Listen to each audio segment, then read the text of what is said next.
y'all, thanks for tuning back in. Brendan here, aka Cliff Jumper, and we are back on the Jetta project. Yeah, so if you tuned in last week, wah wah, we didn't figure out what was wrong with it.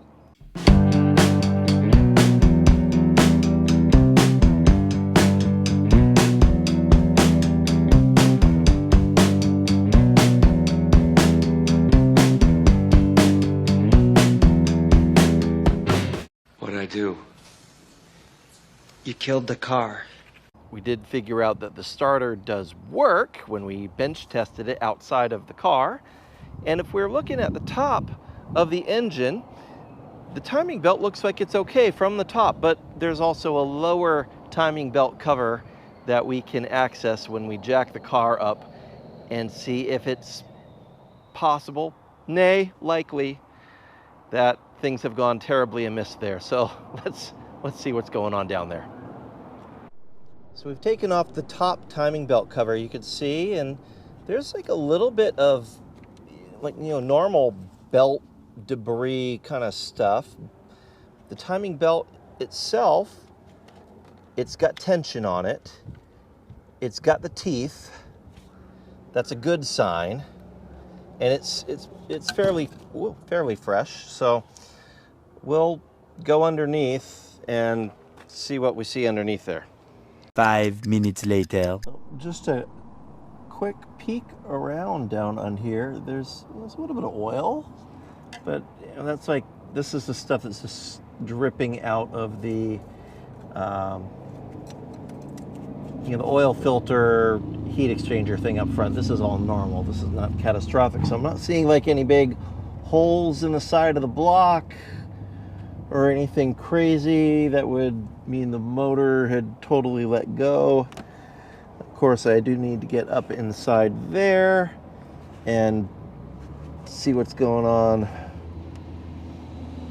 with the rest of the timing belt, but just from an initial inspection, I'm not seeing anything crazy down here. So that's a good sign.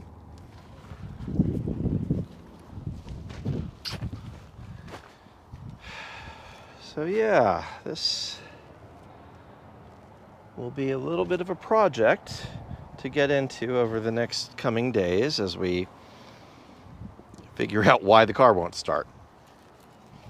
And just a recap, if you're just tuning in with us. So what had happened is my son was driving along and he said that the car lost power and he just coasted off the side of the freeway.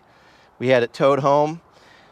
When I would try to start it, the starter would go zing, zing, but it wasn't sounding like it was actually engaging with anything. So I took the starter out of the motor and bench tested it, and it passed the bench test. It's actually sliding and engaging. So I lubricated it.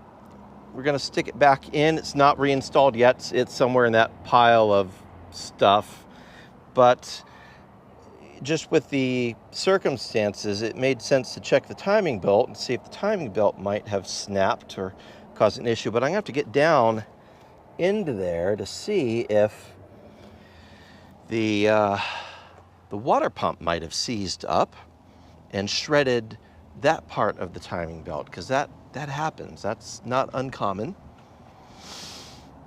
So I guess we'll see as we get deeper into it. But that's where we're at with this. And then this is about to turn into one of those while you're in there projects, because while we're in there, you may notice he had a little altercation with, looks like a parking pole of some sort, and took this out. So we'll fix that. We'll buff this out, make it look a little bit better. And these shocks, these are the original shocks and springs. They are totally worn out. So we are gonna, the bearing, wheel hub bearing is good. That's a good thing. Anyway, we're gonna swap those out. We got some Bilsteins with H&R springs. We're gonna swap those out, put those in here to freshen up the ride. And what else are we doing to this? Don't remember. Little bits here and there, but we're gonna spend a little bit of time, little TLC, little love, getting this car running pretty good for my son again. So that's something to stay tuned for. Let me give you a walk around some other projects while we're here. Underneath this car cocoon is my father's 1973 Fiat Spider, which has worked sporadically over the last 20 odd years that I've had it since I inherited it from my father. If you didn't know, my father was killed in the line of duty in the Navy. His F-18 went down on a training mission in May of 1995, and he left me his car. So I've been trying to keep it up in his memory, and I drive it in the Memorial Day Parade, Veterans Day Parade, 4th of July Parade in his honor, but this year it needs a little work. So she didn't want to start. I've got a new carburetor. We're going to pop the new carburetor in there, and we're going to do some suspension refresh on her as well. And frankly, she's 49 years old. She needs some body and paint love. So there's some rust. We're going to spend some time grinding that and getting rid of that. And then let's see, over here, the Corrado is actually working really well right now. She's driving beautifully, so going to keep driving her. The R32 needs some work. The alternator let go on me the other day, so it's not charging. That could just be a bad diode, or there could be something else amiss with the alternator, but either way, that involves taking the front end off the car to get it out.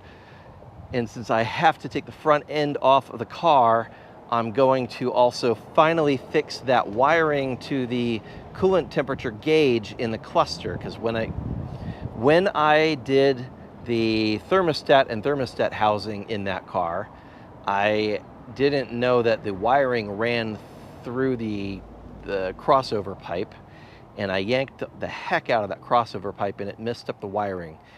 Didn't discover it until the car was back together. So now I've got to pull all that apart to get in there and fix that wiring. Since I have to take the front end apart to do the alternator, I'll go ahead and do that wiring too, and the R32 will be back up to 100%. But those are all the ongoing projects right now.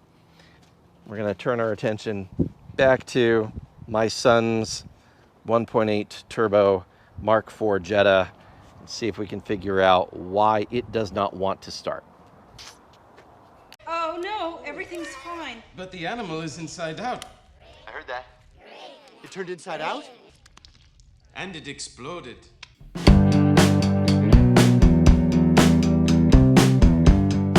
And on that terrible disappointment, it's time to say goodbye. We'll be back.